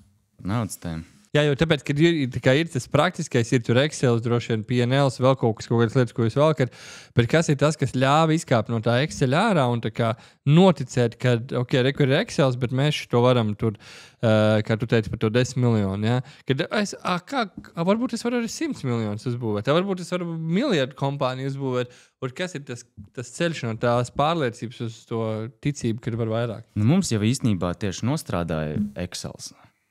Mēs līdz šim gadam mēs nekad nezinājām, cik mēs mēnesī nopelnām. Mums nebija zināms, cik mēs mēneša beigās pa abiem kopā esam sakasījuši. Tad mēs vienkārši paņēmām blociņu un visus izdevumus sarakstījām, un kad mēs ieraudzījām to ciparu, cik mēs patiesībā labi dzīvojam, tad radās tā sapratne, ka no kurienes mums tā trūkums sajūta, tas nav par naudu, jo mums nauda visu laiku ir. Iepriekš, ko mēs darījām, mēs dedzinājām čekus. Tur bija kaut kāds žurnāls. Diana pagājušā reizē. Diana arī, vienreiz man liekas, čeku dedzinātāji. Teicu, ka pēc tam es domāju, kas tas ir? Ir kaut kāds kalendārs, tur mēnesis kalendārs, tur ir uzrakstīts, kurās dienās tu vari dedzināt. Bet man tas nekad nebija par to kalendāru. Maģistrs finansē. Bet čeks vienmēr dedzināt. Bet tas čeku maisiņš piekrāmējies tik liels, un tās bija tās pirmās reizes, kurās es ķēru to sajūtu, ka es to maisiņu izberu ārā kaut kur pie žoga daudz dzīvokļu mājās, un es viņu aizdedzinu, viņš tik ilgi deg, un man iekšā rodās tā pateicības sajūta, mēs tiešām tik daudz tā kā varam, mēs esam tērējuši, un mums tiešām nav pietrūcis, un tas galvā vēl domā, divreiz vairāk, tā, lai var dot, lai var ņemt, lai var tā kā... Jā, īstenībā vienkārši pakrāt čekus un paskatīties, cik tu vienkārši sakrāji tajā maisiņā. Cik tu iztērēji? Cik tu esi iztērējis? Vai tas neradīs tevī tādu tieši sajūtu, ar šito jau ir gana, jo ir taču daudz, nav ko čīkstēt. Nē, tas atkarīgs, cik tu ambiciozs esi. Jo tā jau arī ir. Mēs ieraudzījām, cik mēs pelnām uzreiz nākamajos mēnešos savu. Mēs jaunu gulti, jauns tas, un attopamies pēc 2 mēnešiem. Nav vairs. Vajadzētu kaut ko krājkasīt, bišķiņ atkal papildināt. Par tām praksēm, protams, var dedzināt čekus un tā tālāk, bet man liekas, ir ļoti svarīgi katram cilvēkam saprast, kas ir tas, kas viņu uzrunā. Citiem būs jāiet terapijā un 7 gadi jārunā par šo tematu, lai vienkārši saprastu, no kurienes tev ir bailes pazaudēt naudu vai ko tu gribi ar viņu panākt. Citam pietiks aiziet uz kaut kādu terapijas veidu, kur izelpoties 3 stundas kaut kādā elpošanas praksē, lai tu ieraudzītu to, kur tev tie zemūdens akmeņi kaut kur stāv. Man liekas, tas nav tik ļoti par to, ko mēs esam darījuši, bet ka vienkārši cilvēkiem jāiet un jādara to, kas viņiem patīk. Man tas noteikti ir bijis cilvēku dizains, kurus esmu ieraudzījusi to, ka tajā manā kartē tā vēlme pēc resursiem, pēc naudas, viņa vienkārši man ir dabiski ielikta. Tu visu laiku sev čakarē prātu par to, ka man taču tā nevajadzētu domāt. Nē, man patīk nauda, man gribas, lai man viņa ir daudz, man gribas visu kaut ko piedzīvot, man gribas dabūt nenormāli daudz emocijas, visu kaut kādu no visādiem piedzīvojumiem, visu kaut ko piedzīvot, un man tam vajag piķi, lai es to varētu realizēt. Nevis, ka, tev tā kā samierinies ar mazumiņu, naudā nav laime, mājās laimīga. Tieši tā, un arī atļaut sev gribēt dzīvot to dzīvesveidu, kur tev vienkārši tā kā, man, kā es saku, dārgais. Saka, ka tu nevar atļauties. Tad tu mēģini meklēt, kur tu vari vai nu mainīt savu kaut kādu nodarbošanos. Gāzinīgs atbrauc, bet tas nepārtrauks mūsu podkāstu, jo mēs esam profesionāli jau 6. epizode, mēs jau zinām, kā šo dara. Bet pasaki, kā bija tad, kad tu ieraugi Excelī. Tieši es domāju, Dāvis labi par to savu ezotēriku pelnās bišķiņu vairāk, bet tev tieši to. Nepaēdīs nedēļu, naudu paliks. Nē, īstenībā, ziniet, kas bija trakākais tajā Excelī, ko es ieraudzīju, jo mēs bieži vien uzzinās ar savu maģistra grādu un tur labi apmaksāto darbu. Man vienmēr bija tā sajūta, ka es esmu tā, kas mūsu ģimenes dzīvi finansiāli kaut kā velk. Ka man jau vienmēr būs, un vienmēr jau tā kā ir bijis tas, ka man jau ir tas mans stabilais darbs, ko es daru. Tāpēc, ka Martai ir mēneša alga, kas viņai ienāk no darba. Jā, tā kā ļoti daudz. Man vienmēr ir tik treniņu naudīt, un tā kā es nekad nebiju saskaitījis. Tad, es vienmēr dzīvoju ar to sajūtu, ka no manis jau ir atkarīgs tas, kā mēs dzīvojam. Un tad, kad mēs tiešām saskaitījām visus tos ieņēmumus, un ka es ieraudzīju, ka tā mana daļa ir ārkārtīgi niecīga, tas bija tas brīdis, kurā man bija tāds, es esmu tā kā gadiem kaut kādā ziņā enerģētiski griezusi krāniņu nost savam vīram, domājot, ka es te esmu kaut kāds baigais mamuta vilcējs mājās. Bet patiesībā tā nav. Un vienmēr ir bijis tas, ka Dāvim vienmēr ir bijis tāds, no sērijas, ko tu streso, visam taču pietiek. Kā visam pietiek, nekam nepietiek, es gribu vēl un tā tālāk. Tā ir instanta lieta, par ko tu runāji, kad man sieva dažreiz uzzina, cik maksā lietas. Jo man bieži jau nezinu, cik kaut kādas lietas maksā. Es labāk negribu zināt. Un, ja viņi uzzina, ka maksā, viņa varbūt, un viņi kaut kad, man liekas, viņi ir šitais, man liekas, sievietēm. Viņas iet veikalā, viņas nopērk visu bērniem, bet sev neko nepērk. Ak, Dievs, džemperītis, 60 €, tur kaut ko pārdzīvo. Es saku, zini, cik mēs vakarā restorānā samaksājām? Jā, man, paldies Dievam, nav šis fails, ka pērk visu bērnam. Es šito slimību neesmu saslimusi. Bet vienkārši ieraudzīt tiešām tos ciparus un to, ka tā mana daļa nemaz nav tik liela. Viņš īstenībā ritīgi labi dara savu lietu, visam sanāk. Un tas tiešām vēl arī bija tāds ļoti, ļoti labs mēnesis priekš mums. Un tas iedeva tādu, īstenībā tā bija pirmā reize, kad es tā ritīgi atslābu. Jo, zin kā, arī tas backgrounds, no kura es nāku, man vecāki ir uzņēmēji, kur vienmēr tā kā mūsu mājās ir ļoti brīvi runāts par naudu. Man vienmēr ir bijusi tā sajūta, ka man tas arī tā kā jānes tālāk. Man ir jārunā par naudu, tur viss ir jāskaita, tur visam jābūt kārtībā, tur nauda, tas viss normāli, un daudz nauda ir normāli. Un tad kaut kādā brīdī es sapratu to, ka jā, bet kur tad mēs te bišķiņi izjaucam to sievišķo, vīrišķo principu, kur tad ir tas, ka es varu nezināt, cik kaut kas maksā. Es varu paļauties, ka viņš samaksās un ka viss būs kārtībā. Un cik es ilgi esmu dzīvojis tajā viltus sajūtā, ka es te kaut ko vispār daru un ka ir kaut kāda baigā lieta. Manai sievai vienmēr ir svarīga informācija. Es pamanīju, viņai stresu vairāk rada nevis kaut kādas lietas, ko es daru vai kaut kas, bet tas, ka viņai pietrūks par tām informāciju. Jo viņai ir tā informācija, un es esmu viņai pastāstījis vai paskaidrojis, kas ir kas, viņai uzreiz paliek vieglāk, viņu var sadzīvot. Un tad šeit arī viņai vienkārši nekad nebija informācija par to, cik tad mēnesī tā nauda ir no manis, vai ne? Un tad rodās viss kaut kāds širāds te. Aizsūtīt sievai konta izdruku par mēnesi, lai viņi saprot, ka mums ir vairāki kopīgi. Es tev atsūtīšu. Man viss ir kārtībā. Es negribu to zināt. Mums ir vairāki kopīgi konti, un tad ir kaut kādi konti, kuriem es piekļūstu, ir kaut kādi konti, kur Dāvis piekļūst. Tad es zinu to, ka man, lai es aizietu šovakar normāli gulēt, un es nedomātu par to, kad ir jāmaksā tas, kad ir jāmaksā šitas, viņš paprasa atsūt man screenshot. Viņš man atsūtīs, es viņu pat varu neapskatīties to screenshot. Man galvenais, ka viņš vienkārši man ir pieejams. Jo es esmu tāds cilvēks, kuram vienkārši man vajag to informāciju. Un tā arī, man liekas, ir lieta, kas sasaucās kopā ar pilnīgi visu, par ko mēs esam šeit runājuši, ka galvenais ir iepazīt sevi un saprast. Vienkārši es esmu šāds cilvēks. Jā. Tev varbūt ir vienalga, bet man arī. Jā. Tāpēc arī, kur tas pats cilvēka dizains ienāca mūsu dzīvē, un kur man nenormāli palīdzēja saprast to, kāda ir atšķirība starp mani un Dāvi, ka mēs esam nenormāli līdzīgi. Mēs abi divi esam maucājēji un kāpātāji. Mēs ļoti daudz ko varam, bet ir kaut kādas nianses, Un kaut vai visprimitīvākā, kas man patīk, ka es grāmatas lasu pa diagonāli, es viņas varu izraut cauri tur pāris vakaros, neko neatcerēšos, bet labi jutīšos. Dāvis, kā saka, izlasīs 2 lapas un 3 dienas par viņām domās. Es studēju grāmatas. Un viņš studēs, un viņš var ilgi tur un tā. Man liekas, jau būs 5 grāmatas izrāvus cauri un būs labi. Tāpēc 23 gadus, lai viņa grāmatas. Varbūt, jā. Tur vienkārši burti, tad vārdi. Jā, salikt kopā, saprast domu. Bet vienkārši saprast, kā tu strādā, kāpēc tu tā strādā, kādi ir tavi default settingi. Kas no tā viss ir tas, kas tavam partnerim varētu palīdzēt ar tevi sadzīvot?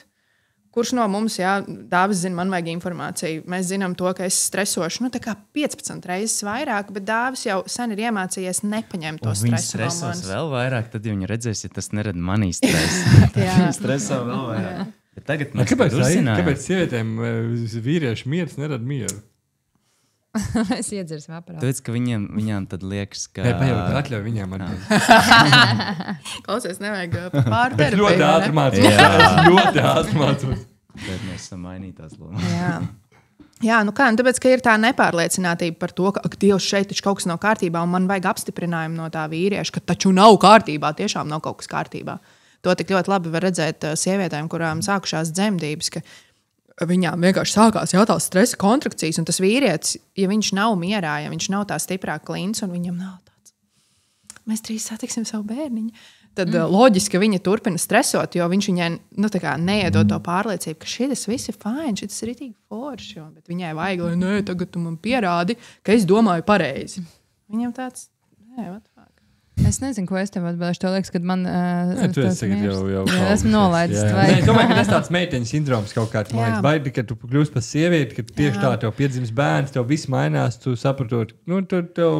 Mēs par to šodien, man liekas, ļoti skaisti parunājam, ka tev vienkārši apgriežās viss, tu sāc kļūt apzinātāks. Es domāju, ka tas ir arī kaut kā saistīts tomēr ar to, ar kādu pārliecību vīrietis šīs lietas dara.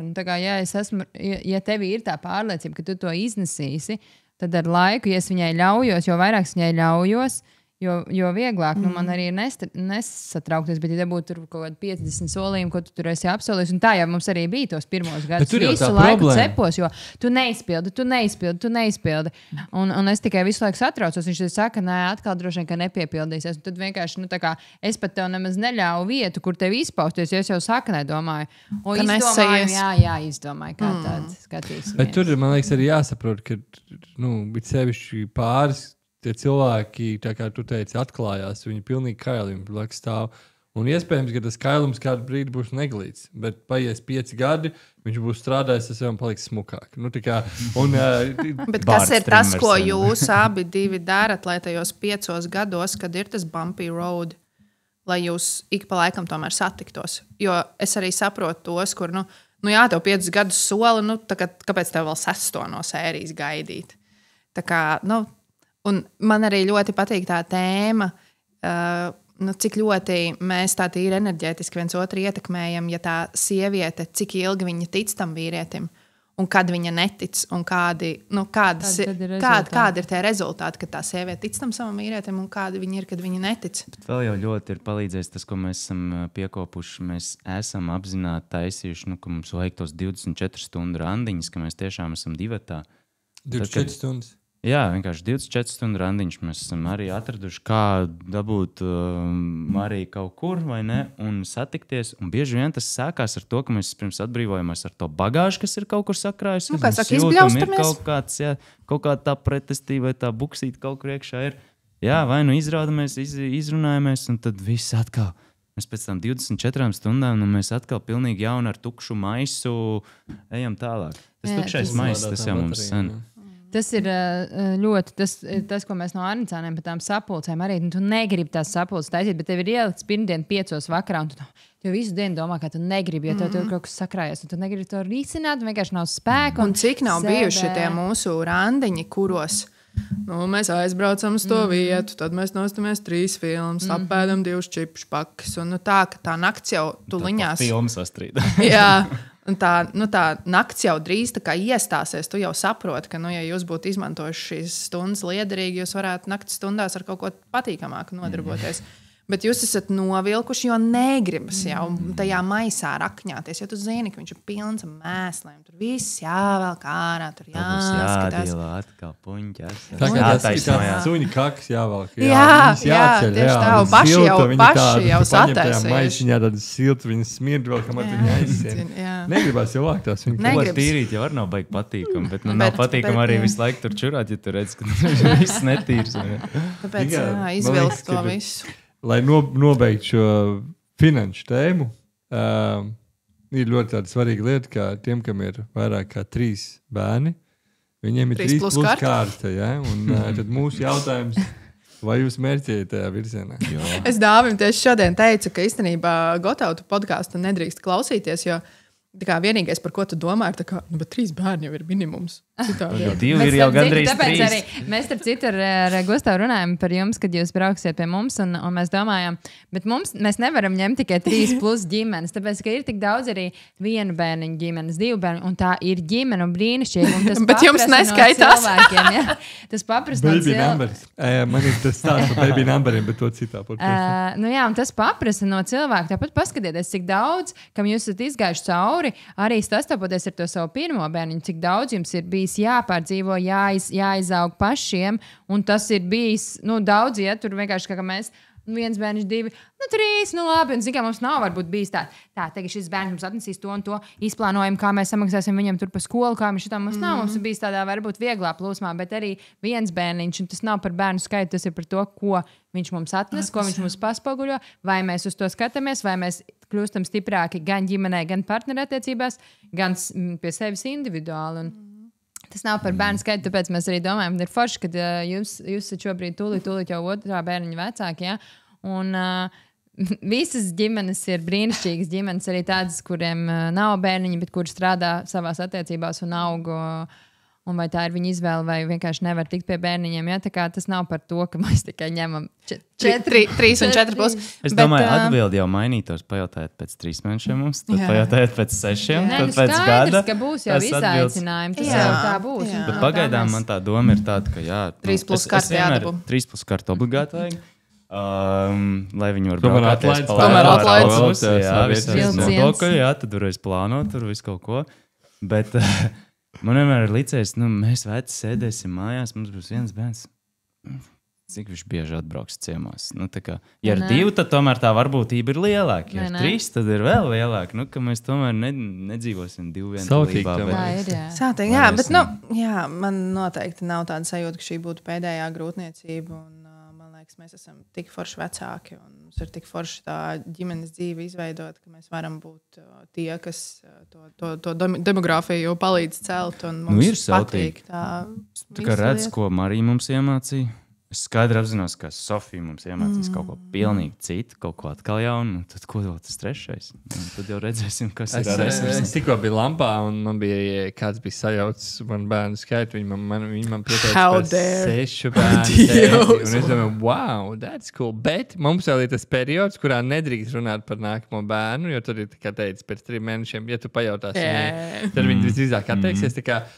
Bet es zinu cenu 5. bērnam. Man ir nosaukts cipars, cik jābūt kontā. Nē, ar ko mums ir jāpārvietojās? Ar kur jāpārvietojās? Ar kādām lidmašīnām mums ir jāpārvietojās. Tā kā, ja jūs redzat mani privātajā džetā, tad zinat, Līna ir stāvoklī. Ļoti grūti ir braukt ar 4 bērniem lidmašīnā. Bet labi. Es domāju, ka mēs varētu wrap up. Pēdējais slavenais jautājums, kas ir tas, ko jūs gribētu iemācīt saviem bērniem, lai viņi būtu laimīgi?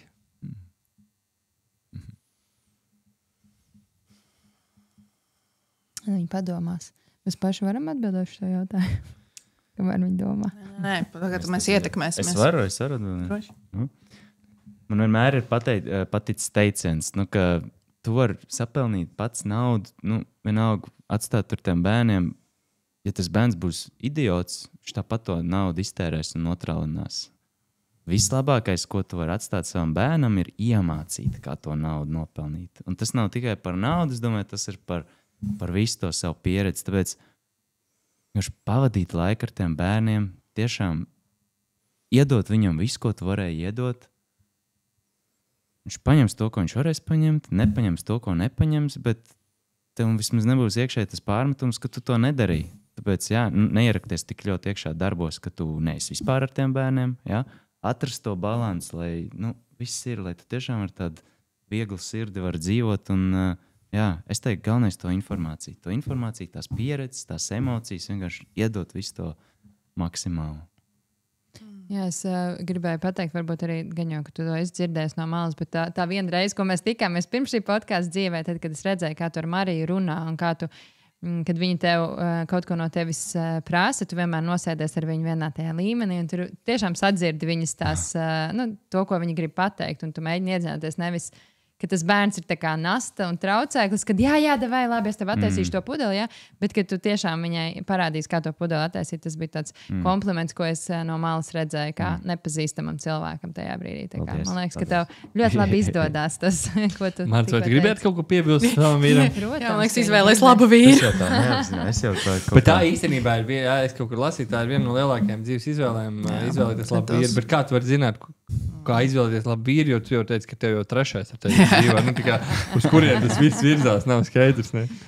Es domāju, ka tas, ko es gribētu atstāt mūsu bērniem, ir tā sajūta, ka viņi ir pietiekami. Jo man liekas, ka tas, ar ko mūsu paudzes cīnās, ir tas, ka mums visu laiku ir tas lack of. Mums visu laiku kaut kas... Mums visu laiku kaut kas pietrūkst, mēs visu laiku pēc kaut kā dzenamies, bet man gribētos, ka mēs maksimāli iedodam viņai to sajūtu, ka viņi ir pietiekami tieši tādi, kādi viņiem ir, ka viņiem ir viss nepieciešamais, ka viņiem nav tur vēl jāizdara tas, šitas un vēl kaut kas, un tikai tad viņi tur būs pietiekami, lai darītu to un to, bet vienkārši nē, tu esi šeit atnācis. Tu vari darīt visu, ko tu gribi, kur tava sirds tevi velk, kur tev ir tā iekšējā sajūta, ka tas ir tavs, un iemācīt bērniem, ko nozīmē tā iekšējā sajūta, ko nozīmē, ka nevis tavs prāts tikai diktē noteikumus, bet ko tavs ķermenis saka, ko tavs sajūta saka. Tas, ko mēs tagad mācāmies, tur terapijā, 30 gadu vecumā, iedot viņiem to defaultā.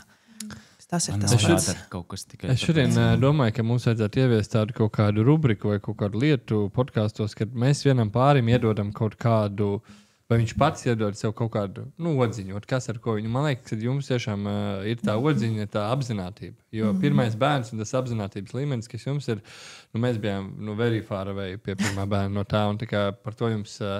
kas saka, uzsitiens pa plecu, un es arī gribētu pievienot uz to, ko tu teici, jo mums ir vecākais bērns. Viņš ir tāds, viņš runā visu laiku par braulstāriem un vēl visu kaut ko. Viņam tāds, viņš nav ar abām kājām uz zemes, kas ir viņa stiprā puse, jo viņam tur radošums un tā tālāk. Bet ko nozīmē tas pavadīt laiku? Es viņu izvilku pirmdienē, trešdienē no gultas, saku, brauc man līdz uz treniņu, es viņu ņemu līdz uz džimu. Un mēs braucam pie mājas ārā no mašīnu, mašīnai tukša riepa. Nevar braukt ar mašīnu, noliek mašīnu un neejam ar kājām uz boltiņu, vai es neatceros, kur mēs gājām. Un viņš tāds teica, kamēr mēs ejam, izmantosim laiku liederīgi, parunāsim par dzīvi. Un tā kā cilvēks, es ikdienā tevīm nekad neko negribu, viņš tur kaut ko pa braulu, kaut ko viņš tur stāsta. Un tas laiks, ko jūs pavadat, tā kā meklējat maksimāli daudz to laiku, jo tajā pastaigā līdz tai mašīnai es viņam varēju tik daudz ko iemācīt, tik daudz izteikt, un tā bija viņa dabīga interese, nevis kaut ko tagad sēdēs tev mācīšu. Tā laika pavadīšana tiešām ar bērni, un tas ir, es zinu, ka Latvijā tā ir milzīga problēma vīriešiem pavadat laiku, un viņiem nevajag jūsu naudu, viņiem nevajag to visu, viņiem vajag jūsu laiku līdz tiem 12 gadiem, jo pēc tam viss, tas ir tāds. Amen.